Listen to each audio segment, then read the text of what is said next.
first I'm going to be talking about hematuria. It's a condition where upon testing you have blood in the urine, and sometimes you can see that grossly by seeing like pink or red colored urine, but more commonly you see it microscopically. So you test for it in the urine with the dipstick test, and the dipstick can be positive for either blood, hemoglobin, or myoglobin. So in order to determine if the dipstick test is positive or negative, you have to also look into the microscope to see if there's any red blood cells present. And the definition of hematuria is there has to be at least 3 red blood cells on high mag on 2 to 3 urine specimens collected correctly and 2 to 3 weeks.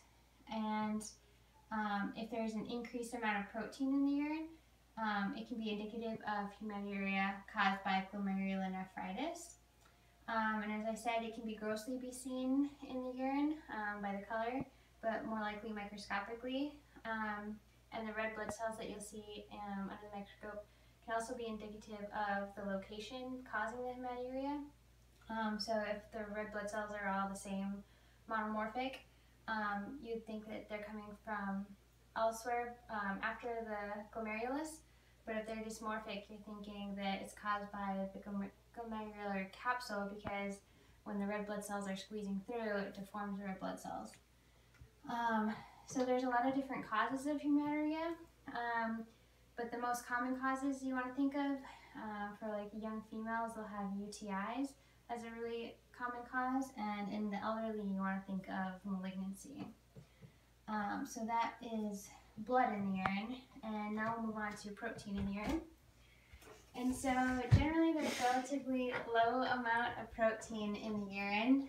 You should have less than 150 milligrams per day, and that's normal to have less than that.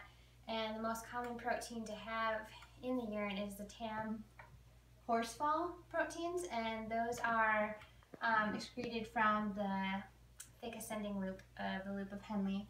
So I wrote TAM horsefall here on the loop of Henle because they're falling down, but I underlined the TA for thick ascending. So it's falling down, but it's for the thick ascending limb. That's where it's come from. Proteinuria, protein in the urine, can be an early sign of kidney disease. And then depending on the amount of protein can be indicative of where it's coming from. So greater than 3.5 grams per day, glomerular. And if it's less than that, you'd think it would be tubulointerstitial or vascular. And testing for that, again, you use a dipstick, and the dipstick usually only tests for albumin, and can't really test for the lighter chain proteins. So maybe a more accurate test for that, other than a 24-hour urine sample, is to do the spot urine protein creatinine test. And some of these things, testing proteinuria can help you determine the cause of it. So there are different types of proteinuria. There's a glomerular proteinuria, which I already said would be greater than 3.5 grams per day of protein in the urine, taking a 24-hour sample, and that indicates that the problem is in the glomerular capsule. So the dipstick reading would be +4, large reading, lots of protein.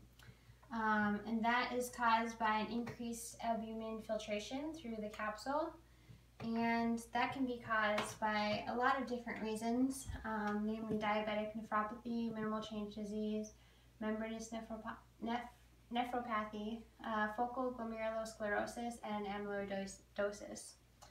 Another type of proteinuria would be tubular proteinuria, and you would see an increased excretion of the low molecular weight proteins, like the beta-2 microglobins and immunoglobulin light chains.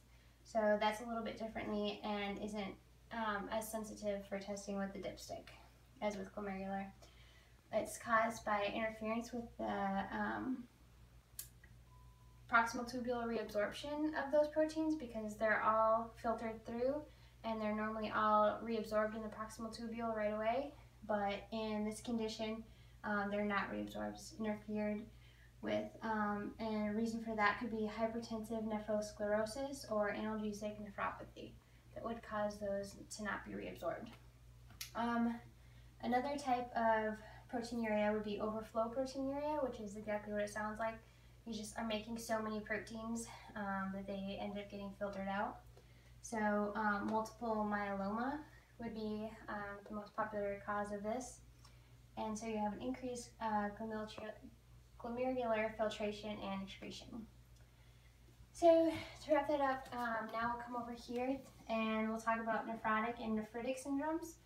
And as you notice, the O here in nephrotic has protein running through it, and nephritic, the I, has inflammation running through it, because nephrotic syndrome is associated with a really high protein content in the urine, and nephritic syndrome is it has a lower excretion of proteins, but it has signs of inflammation, such as it would have red blood cells and red blood cell casts in the urine, and it would have a red or color colored to it. And a person with nephritic syndrome would have other signs of inflammation. So you'd see signs of salt retention, such as hypertension, edema, and circulatory congestion. And the glomerular filtration rate can be severely decreased in nephritic syndrome. Nephrotic syndrome, you're excreting a lot of proteins, a really high amount, greater than 3.5 grams per 24-hour period per day. And it would be hypoalbuminemia, so you'd have a lot of albumin in your urine. It would also have a foamy appearance to the urine because it would have fatty casts and oval fat bodies, and that's just like lipids, and so that would be what would give the urine its foamy appearance, is the lipids and fatty casts and oval fat bodies. As you see, they have O's too, and I think of like fatty and oval fat bodies like the O, so everything associated with nephrotic is the O. And then oval fat bodies, when you look at those microscopically, they'll have these telltale Maltese crosses, they're called, across through the O, and that's viewed through polarized light. A couple other things you'll see in patients who have nephrotic syndrome, they'll have anasarca and hyperlipidemia. Like I said, hyperlipidemia kind of goes along with the foamy urine, the fatty casts, lots of fat going on here, so the O for fat ground. And the GFR can be normal or slightly decreased. They'll be negative for the inflammation signs that were present in the nephritic syndrome. So they'll be negative for red blood cell casts in the urine. Won't really see signs of hypertension or circulatory congestion, and there might be edema or may not.